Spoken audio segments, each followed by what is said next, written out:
Bonjour à toi parent, je m'appelle Angélique Michelin, je suis à la tête d'EduSens et c'est dans ce cadre que j'anime pour l'Agartha, la maison des jeunes de Cébada, des ateliers destinés aux parents pour des problématiques principalement scolaires telles que comment rétablir le lien entre les parents, les enfants et les professeurs pour apaiser les relations de chacun avec l'école et donner des outils, des clés et des astuces pour que ça se passe mieux avec les apprentissages. Alors évidemment, c'est une question hyper d'actualité, puisque en cette période de confinement, la question de comment on apprend dans de bonnes conditions est plus que jamais au goût du jour. Donc, je vais te proposer aujourd'hui une petite vidéo sur ce thème, mais d'abord une question. Comment ça va? Comment ça va alors que tu dois gérer à la fois ton télétravail, la gestion de la maison, tes enfants, que personne ne s'entretue, que tu ne sombres pas dans l'alcool ou la boulimie ou les deux. Comme tu vois, je prends ça avec humour, mais la situation peut être un petit peu tendue. Alors, c'est de ça dont je voudrais te parler aujourd'hui et je voudrais avant tout te permettre, si possible, de t'apaiser un petit peu et t'apporter le plus de sérénité possible. Donc, tout d'abord, euh, je voudrais parler avec toi d'une question de vocabulaire, puisque c'est très à la mode de dire qu'en ce moment, nous devons faire l'école à la maison. Or, ce terme d'école, il pose un petit peu problème, vois-tu, car s'il y a beaucoup de familles, de plus en plus d'ailleurs, qui n'envoient pas leurs enfants à l'école et qui se chargent des apprentissages à la maison, en général, elles ne parlent pas du tout d'école à la maison, mais d'instruction en famille, et c'est très différent.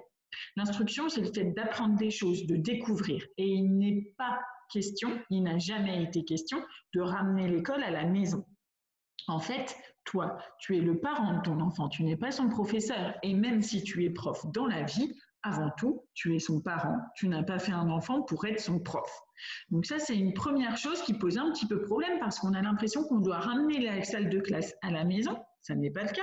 Et qu'on doit tenir tous les engagements qu'un professeur doit tenir dans son métier. Ça n'est pas le cas non plus. Cette continuité des apprentissages, pour toi, elle doit commencer par un point hyper important qui est tout d'abord de maintenir autant que possible une atmosphère apaisée à la maison. Et en cette période de confinement, ça n'est pas toujours évident, c'est déjà un boulot à temps plein.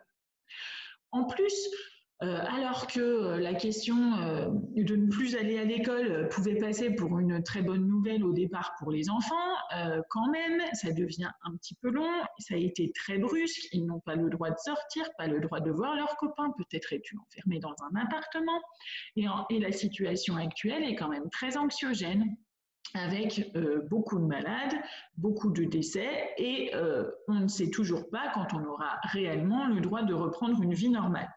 Donc, avant toute chose, on essaye de faire en sorte que les relations entre les membres de la famille soient les plus apaisées possibles et on se met à l'écoute des émotions pour que la situation ne soit pas trop tendue. De toute façon, si tu trouves que cette question des émotions est une perte de temps et un gros blabla, sache tout de même qu'on apprend bien que quand on est apaisé et que le cerveau se bloque s'il est en situation de stress. Donc, c'est la principale chose à faire avant de commencer quoi que ce soit d'autre. Ensuite, euh, il se trouve que toi, tu connais ton enfant. Tu es le spécialiste de ton enfant. Tu sais donc ce qui est le plus adapté pour lui. Alors, évidemment, il y a des choses qui fonctionnent quand on est en groupe, en classe, qui ne fonctionnent parfois même pas d'ailleurs, et qu'il n'est pas question de refaire à la maison. Du coup, toutes les solutions pour apprendre que tu pourras mettre en place à la maison, qui sont simples, ludiques et adaptées à ton enfant, sont bonnes à prendre. Il ne s'agit pas de faire court 7 heures d'affilée avec ton enfant, pas du tout. Rappelle-toi bien qu'en classe, il y a quand même énormément de moments où on n'apprend pas finalement. Il y a beaucoup de logistique, il y a des temps où on fait l'appel, où on fait la discipline, où ton enfant rêvasse, regarde ailleurs. Et finalement, il suffit d'avoir des temps de travail très efficaces à la maison pour compenser un certain nombre d'heures moins efficaces à l'école. En plus, ça peut te permettre aussi de t'adapter un peu davantage au rythme de ton enfant. Surtout s'il a un grand besoin de pause ou de se dépenser. À l'école, forcément, on est dans du collectif, on a besoin d'avoir un emploi du temps un petit peu fixe et qui doit se plier à la norme du collectif. À la maison, c'est complètement différent. On peut et on doit respecter le rythme de chacun, autant qu'on peut. Je dis bien autant qu'on peut. Donc, si après manger, l'après-midi, on ressent un très gros besoin de faire la sieste, et qu'on avait prévu de faire 2 heures de maths, peut-être que déjà on se pose la question si 2 heures de maths c'est pas très trop long pour n'importe qui d'entre nous. Et en plus, qu'est-ce qui nous oblige à faire les heures de maths là quand on a sommeil? Est-ce qu'il ne vaudrait pas mieux se reposer et être complètement en forme pour les maths plus tard? Donc on adapte, on n'oublie pas de faire des pauses régulières et de faire en sorte d'apprendre le plus possible en s'amusant ou en utilisant des outils qui vont nous permettre d'acquérir les connaissances efficacement sans pour autant que ce soit lourd pour tout le monde.